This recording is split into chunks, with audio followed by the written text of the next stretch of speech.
Next, though, I want to introduce John Williams, who is a winemaker and co-founder of Frog Sleep Winery. He studied fermentation sciences at Cornell University and enology and viticulture, I had to look those up, at UC Davis, and quickly became an award-winning winemaker. In '94, he became the owner of Frog Sleep Winery in Napa, and under his guidance, Frog Sleep has evolved as a really provocative model of a successful and sustainable family farm. He and his winery team have been widely recognized for their contributions to the organic farming movement, for their promotion of alternative energy sources, and their ongoing efforts to encourage sustainable business practices. John, we're very excited to hear from you today on all things sustainable winemaking, so I will pass the floor over to you. Well, thank you for that lovely introduction. And Jason, wow, how inspiring. I look forward to connecting with your podcast. Well, here we are up in the Napa Valley, and I think probably a lot of you have been here. You know, it's one of the most beautiful places on earth to visit, and I can tell you it's a great place to live, to work, to farm, and to make what I might be a little biased, some of the finest wines in the world. But you know, our North Coast wine growing regions have been much in the news lately with the wildfires sweeping through all of Northern California, and kind of with our new normal of power shutoffs and crazy heat waves and high winds and atmospheric rivers. All this is making it clear that climate change is here and that business is not as usual, even here in paradise. So climate change, we can't say we weren't warned. A 2006 study showed that 81% of premium wine grape acreage in California could be gone by the turn of the 21st century. And that was followed up by a 2011 Stanford report by the Wood Institute, asserting that the North Coast land suitable for growing premium wine grapes could be reduced by 50% by the year 2040. That's not that far along. Well, this captured headlines, as you can imagine. The LA Times, the Chronicle, even Decanter, the most widely read wine publication in the world, weighed in, claiming Napa will be unsuitable for premium wine grapes in the next 30 years. And that was 10 years ago. And then when 750 Daily, a domestic online trading publication, proclaimed about the slow boiling of the Napa frog, well, I took that one personally. And so here we are. We now are faced with a lot of questions up here, and maybe questions we weren't quite prepared for as simple farmers and winemakers. You know, what can we do in our industry to slow the progress of climate change? What can we do perhaps to reverse a warming climate? And then what are we going to do to mitigate what is obvious change that is already here? Now, you'll come to see I'm an eternal optimist. So first, the good news, if you will. We are farmers. And as farmers, we're in a unique position to aid in the sequestration of carbon in our plants and perhaps more importantly in our soils. So let's start where we started. At Frog Sleep, we realized years ago that to make great wine, we had to first grow great grapes. And we were amongst the first wineries in the state of California to seek organic certification for our vineyards. And we've been farming organically now for well over 30 years. The principle of organic farming is if you take from the soil, you must return to the soil in equal measure. The amazing thing is what we now know is that by building on this principle, we've actually been able to move beyond organic, and with a little extra effort, we can return to the soil in greater measure, what we call regenerative farming.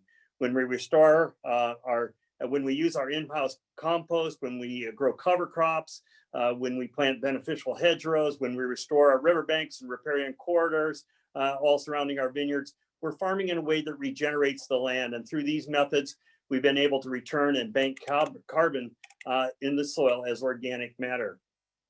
On the 200 acres we farm in Rutherford, we also practice dry farming, a traditional method of cultivating grapes without supplemental irrigation. This method builds resilience in our grapevines and helps the plant navigate changing conditions more readily. And of course, it also means that we're not pulling thousands of gallons of water out of the aquifer only to drip it back onto the hot soil, a practice that gives up carbon and nitrous oxide in particular, all greenhouse gases. You know, so this is something I think more people could be doing. In the early 2000s, we installed solar. We were first LEED certified building in the entire California wine industry. And in a sea of grapevines, we've consciously committed to more than 10% of our agricultural land to more biodiverse alternative crops and native habitat, which helps shade our soils, it reduces pest pressure, and it, of course, sequesters, again, stable amounts of carbon. And in our workforce, it cannot be environmental justice without social justice. We made a move to all full-time employment for all of our employees, along with livable wages. And with that, we meet our farm labor as well. In the cellar, we've uncovered opportunities to improve as well. Over the last few years, we've been working with a local manufacturer over in Sonoma to perfect concrete aging vessels with unlimited time spans, which has allowed us to reduce our barrel usage by 30% overall and cut down on, of course, the freight that it takes to get here from France. I mean, and just an aside, it takes a 75-year-old oak tree just to make 2 barrels. And the average lifespan of these barrels in the Napa Valley is 3 to 5 years at most. And by the way, do we need that much oak in our wines anyway? Let's talk about packaging for a minute. You know, I think packaging is probably the single biggest contributor to greenhouse gases in the production of wine. We were able to significantly reduce our carbon footprint by simply reducing the weight of our bottles. But you know, you have to be careful with this. People equate these big, heavy bottles with big Napa Cabernets and big prices and big points. And so marketing has to be part of this discussion as well. But you know, all this isn't enough. We're not even close to making any significant changes. And climate change is a serious wake-up call.